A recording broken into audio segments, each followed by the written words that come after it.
give him the shield? Should we duel him for the shield, or should we evade? I'll tell you right now, it does not matter what we do. He will always take the shield. But let's at least increase our evasion stat, or finesse, whatever. And cunning. Oh, but we want honor. Unfortunately, Axelmus is your elder. At this age, he has advantage in maneuverability. He caught up to you quickly. Uh-oh, he's pinning us to the ground and prying the shield. Oh no!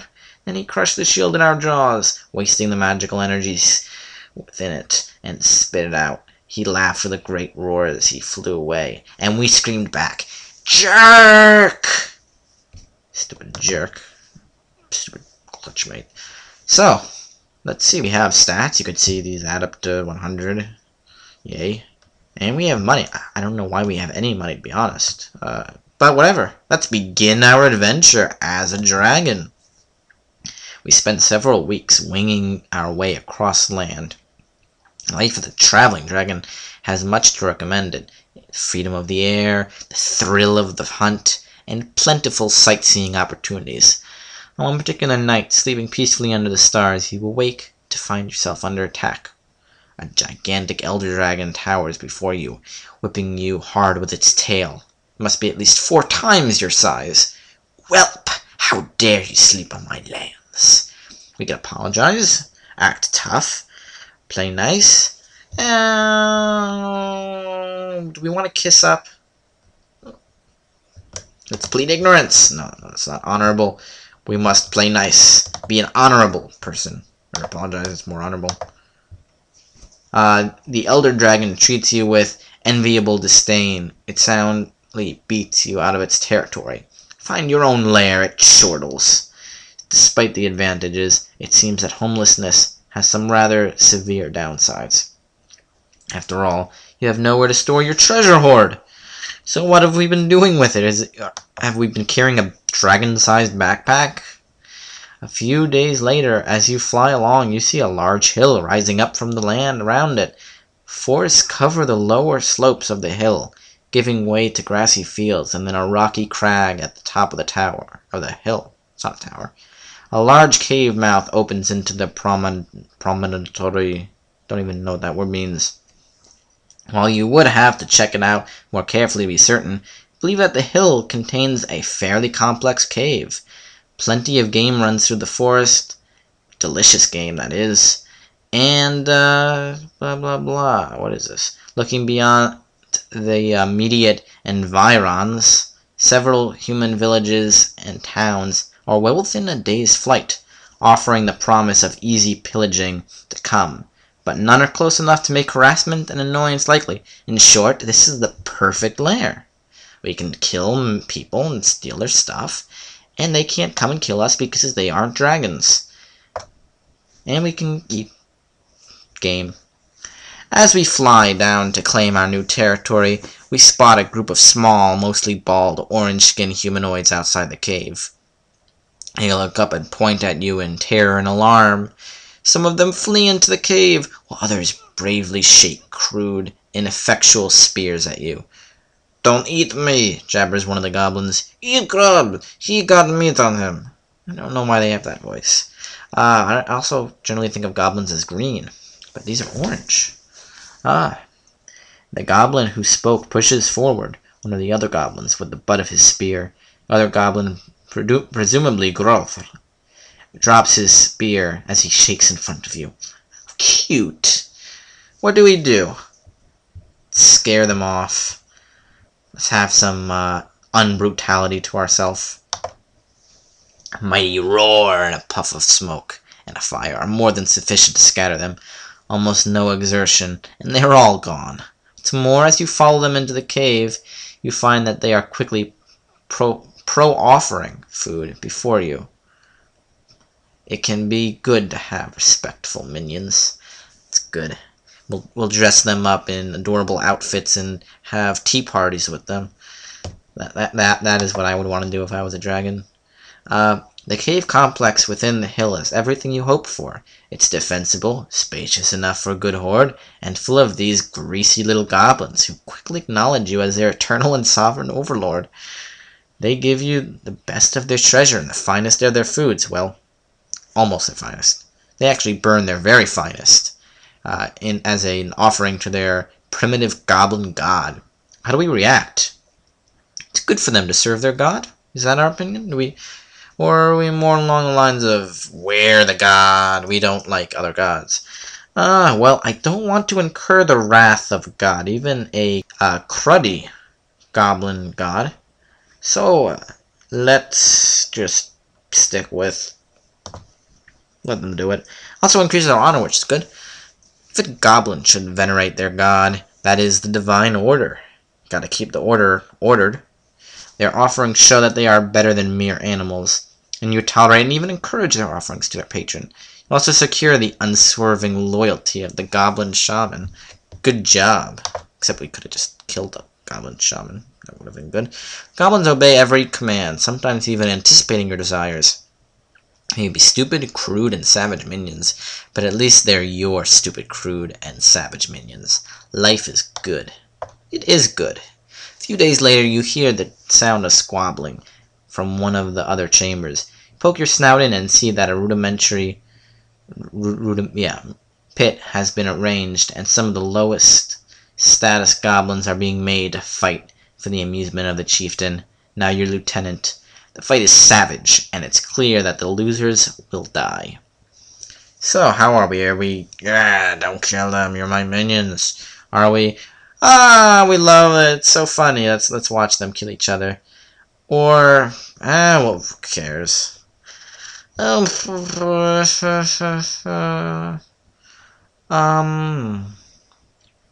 be honest, this is gonna annoy them if we do this. Let's do it. I'll show you guys why this is a bad idea. Let's stop them. You rush into the chamber, turn on your lieutenant. How dare you fritter away the lives of my minions for your entertainment? The former chieftain cowers. I'm sorry, great mighty dragon, we meant no offense, but our tradition demands that young goblins see bloodshed to learn bravery. You smile cruelly. You want them to see bloodshed? We are a very clever, funny dragon. You finish chewing up the former goblin chieftain. He is a little gristly, but nicely marbled. The former chief, your new lieutenant, begs for his life and assures you that the goblins will henceforth only ever fight when you will it. You do not know if he will be a more acceptable lieutenant than his predecessor. You decide that he will have a chance to prove himself. That's actually very good because our brutality decreased and our vigilance increased. Brutality decreasing is the same exact thing as finesse increasing, except it looks sad. Let's go on to our next chapter, because it wasn't as bad as I remembered it being, that particular option. You look down from your lair at the lands beyond the mountain. Those green lands are full of humans, and humans have large reserves of livestock and rich treasure. Shouldn't that food and wealth be all yours instead? But all ours? It certainly shouldn't now. Or you mean it isn't already? Nothing enlivens a blah blah like humans crunching and carrying blah blah. Yeah, all these are the same, so let's just choose the one you mean it isn't already. No it isn't. You're right to think that it's as good as yours, but you'll need to do something to actually take possession. Let's be clear about why you plan on conquering the humans. What is most important to you? Another fake option, this actually does not matter. We could say we want the food that they'll give us. We want the princes and princesses. More tradition. We want the gold, or we want the humans to be terrified of us so we could laugh at them and bring them to our tea parties of death. To stop that joke. It's not funny when you use it that much. Let's just say the gold. We are a dragon. We like gold. Dragons without hordes are nothing more than scaly failures. That is actually pretty true. You can hear the gold sing to you, and you want more of it. You push off from your rocky spire and glide outwards on the wind. You smell the faint scent of human cooking fires. Where do you start? You gotta conquer the nearby village. That will increase our brutality and not affect much else. It would actually return us to another option to do whatever, to fly to the queen or whatever. can go to the mountain pass used by all the merchants. I don't even... it doesn't even matter. Let's just be quick, confrontational, vigilant, immediate. Actually, I don't think it matters for vigilance. But let's do it anyways. Immediately attack the queen. It doesn't take long. It's not even learned, it's anything dangerous about doing it. It doesn't take long before you are circling over their puny city. It would burn beautifully. And you could smash it to flinders, but it's full of wealth. You could smell the treasure from here. You settle heavily in the main plaza in front of the palace. As you land, your tail idly destroys the ancient statue of some dead king. Send out your queen, you roar. People flee from the sound of your voice. I demand to talk to her. Send her out, or I'll rip apart the castle piece by piece, and then eat her once I'm done. Now! Do it, come on. Eventually someone screams. We see white courtiers staring at us from around the door to the palace, then hastily ducking back inside. From behind, the sound of a horse distracts you. You smell weapon oil and metal. Avaunt, foul beast! Challenges a human encased in metal armor. He carries a long lance with a pennant flying from it. I am Sir Rothergard, Knight of... Are you gonna let him finish? Who cares? No, you know what? We need to see what he says. This is very important. Knight of our Royal Highness, Her Graceful Majesty, Queen Juliet, long may she reign over... Let's let him finish. This actually, I think, is going to increase our,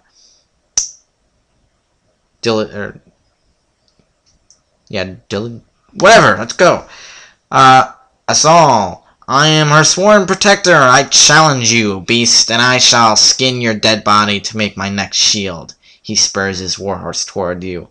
How do you plan to fight him? Again, take to the air.